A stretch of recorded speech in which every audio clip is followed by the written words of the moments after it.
and my friends, so I took my Zwift legs outside to compete indoors. Yeah, if you have been following my Strava activities or daily YouTube shorts, you would already know what happened. I participated in the 2024 Singapore National Cycling ESports Individual Championship. Quite a mouthful, I know. I entered the Masters category with 11 other riders aged between 35 to 44. I was nervous because I've been Zwifting with some of y'all mostly in the comfort of my room, and now I'm heading out to the unknown. I wasn't familiar with their bike. I used a Stages bike. Virtual Cycling SG, the event organizer, uses what bikes. I don't know the field. I have no control over the environment. I was unfamiliar with today's race format as well, so lots of concern. But I controlled what I could control. I stalked their profile. I went in 3 days before to test the bikes and to get a feel of the space. I just spent 3 months building my base. Definitely not peak yet. But if it's B pace, I might not win, but I won't die. That's all I know. I went in a little earlier that day to give Oyvind my support. We've been racing each other for a while on Zwift, and this was the first time I got to meet him in person, so that was pretty cool. We caught up a little and I got to meet the favourite in the Masters category, Alex Weissman. The men's elite category race started 2 hours before mine at 2 PM, and I just stood there watching all of it live. I kept my distance from Oyvind so he could concentrate. Today's race uses the eliminator format. The last rider of each lap gets eliminated. New York's LaGuardia is the course for today. It's a very short route with a 20-second ramp up that isn't very steep. It used to be a very popular route for crit racing on Zwift until the release of the Glasgow crit circuit. So my unbiased favourite was Oyvind because it plays to his strengths. He's a Category A rider with a strong sprint and 450 Zwift races under his belt. And all he needed to do was to avoid a Bjorn Andresen. And what do I mean by that? So last year in 2023, some of the finest, baddest riders on the planet went at each other in the UCI Cycling Esports World Championships. In the final round, using the same elimination race format we are doing today, Bjorn Andresen from Denmark broke away and won the race. We all thought he was going to get caught eventually because that breakaway attempt was super early, and he was breaking away from a group of super elite riders as well. And we all know, Zwift race or not, solo breakaways are super tough. And however, Bjorn maintained a 6 to 7 watts per kg for the entire race and was crowned champion in 2023.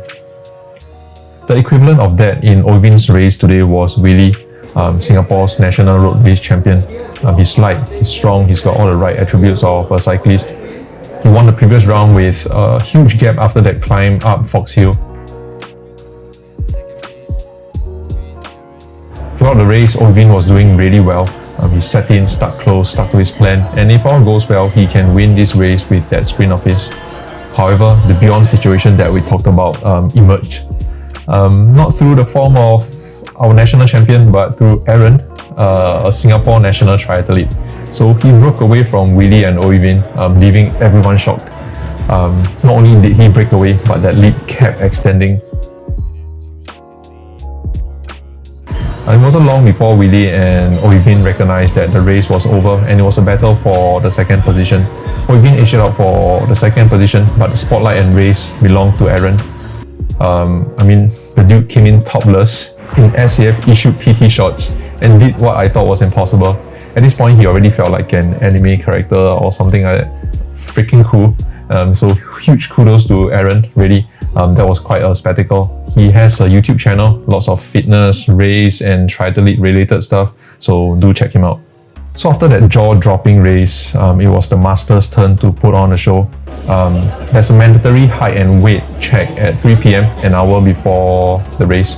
I weighed in at 79.25 kilos and 183 cm. An extra centimeter for me, which would have made me happy when I was 16, but not when I was trying to get more aerodynamic in the race. So I'm 182 cm. I've been this way ever since I stopped growing. It's just the way it was measured. It had a bit of room for error, but that's fine. I just laughed it off. But yeah, I'm legit. Everyone here is legit, and especially when weight and height doping is such a huge issue on Zwift. So after weighing in, we had some time to set up the bike, warm up and get the race brief as well. Then it was go time. I had Oyvind by my side as my DS. I asked if he could help and he gracefully accepted it. I can't speak for road racing, but I could recognize the importance of having a DS when I was racing with the coalition on Zwift. Can get very difficult to think straight when your heart rate is constantly over 90%. And with Zwift, apart from the technical aspect of racing, i.e. when to attack, when to sit in, you also have power-ups to think about. So I thought it's best to leave the thinking to Oivin, and then I will just focus on the execution. The start was a typical Zwift, right out of the gate kind of start. I like to pump it up 3 seconds, but some started earlier to get the numbers up. And there you have it. The ominous presence behind me was Alex Weissman. He's the favourite, and he won the previous round with relative ease. I've known his profile from the rankings on Zwift Power. He's super powerful, and he's always been moving between category A and B. And if you ask me, he's definitely a category A rider. He never needs to step out of his comfort zone too much in category B, which allows him to maintain that 3.2 to 4.2 watts per kg category B range. And come on, let's be serious. Category B is the best range to race in. It's like the Goldilocks zone. Racing with the top in category B gives you the right kick without being exposed to all the freaks in category A. And if you sign up for the Zwift Racing League in category A, you might seriously find yourself riding with pros from all around the world. And I'm talking about 60 kilos, 350 watts FTP with a 1000 watt sprint for 15 seconds. Yeah, definitely not for me. Okay, back to racing. So there were 11 of us, including the neutral lap. The winner in the Masters category would need to go around LaGuardia for 11 times. No one gets eliminated on the neutral lap, but that doesn't mean you can't get dropped. I got a burrito, and I just wanted to tease the group a little on the ramp up before the banner. It wasn't anything crazy because I know we've got a lot of laps and I needed to save something for later. However, that broke the group, and after the neutral lap, it was just 4 of us: Alex, James, Colin and myself at the front. This was something that was missed, but Colin had to work a bit harder because he was quite far behind when the break happened. This probably wouldn't hurt him as much because he's just another super strong category A rider. I think he was in autopilot mode, just conserving energy behind the pack. But as I mentioned earlier, unlike in standard Zwift races, I couldn't trust the pack. And that's because in Zwift, you race with other riders of the same category, so you know you could sit back and rely on the others to bridge. But the same dynamics wasn't replicated here. So just one of those things that I knew I needed to take note of. And after that, it was just maintaining the group, conserving as much energy as possible while we wait for the rest of the riders to be eliminated. It was still very competitive for the rest of the positions out there. A bit of a hiccup for me, so I almost got dropped because my bike stopped breathing power for a few seconds. I had to burn some big watts for a few seconds just to catch up. I almost joined the Pilates class next door. So when it finally came to the 4 of us, that's where it really started to hurt. This was missed, but Colin did quite a cool move. This was probably planned. He knew he didn't need his power up for the ramp up because it wasn't our turn yet to be eliminated. He turned it on before passing the banner and tried to create a break. If he could maintain that gap, then it's guaranteed podium. If he can't, then he's hurt all of us, and it's just a matter of who's got it in that ramp up. I knew his profile, I knew he was strong, and I was the first to react. Without Oivin, I would have tried to bridge the gap all by myself, but it made more sense to just sit back and let others do the job. I did my part and we just got to share the load. Then came the dreaded ramp up, and I think Colin used the draft power up early to try to save as much energy as possible before the ramp up.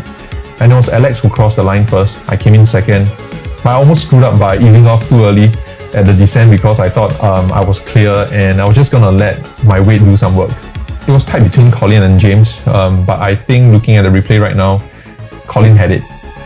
However, I think he was eliminated by mistake. It was tough, and I feel for Colin. He's been very calculative, and you can see his experience and craft throughout the race. He never put out more watts than he needs. It was a mistake, but it's just tough to blame the VSG staff as well. It was just chaos in that room. The energy was high and everyone was excited. The lights were dim, and with that more passion, more energy music in the background, it's just not helping. And to begin with, it wasn't even a Zwift supported race format, so they had to rely on eye power, and unfortunately that opens up room for error. Then it was my turn to get eliminated. I was already quite spent after so many rounds, and it was way too early in the year to be racing like this. Alex turned on the feather, became 10% lighter and just took off.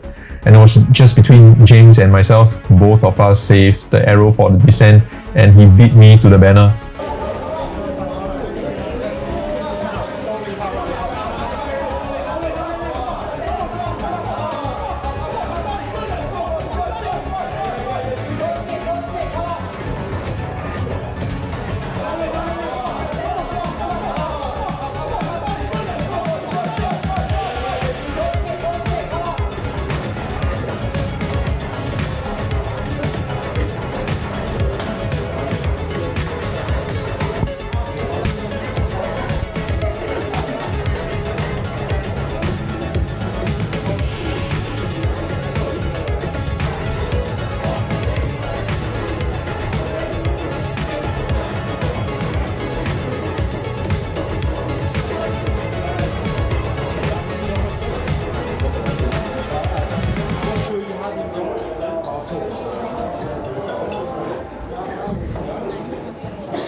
Stylistically, I should have won, and after 120 plus races on Zwift, I came up with an explanation for situations like this, and it's not the first time it's happened to me.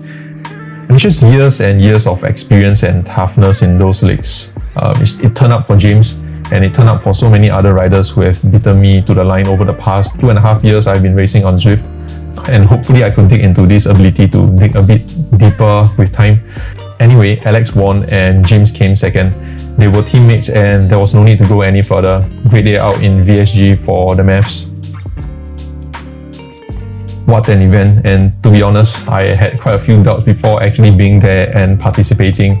And my biggest pet peeve was dragging an introverted, time-crunched salary man out of the comfort of his room only to do the same thing in another room.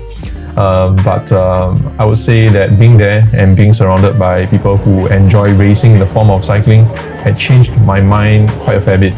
And to every one of you who sign up, put yourself out there, know that you are a champion and you're only going to get stronger, guaranteed. The VSG team was super accommodating and just very, very nice people in general.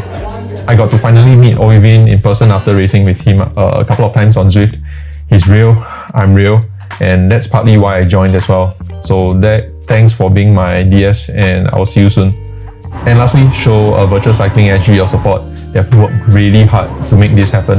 And if you enjoyed this video, if you like cycling, you like racing, you like Zwift, then follow them on Instagram, YouTube, and whatever social media platforms they are on. I'll leave the links in the description below. So hopefully with your support, they can expand, get a bigger studio, because this was my heart rate on that day. It never went down.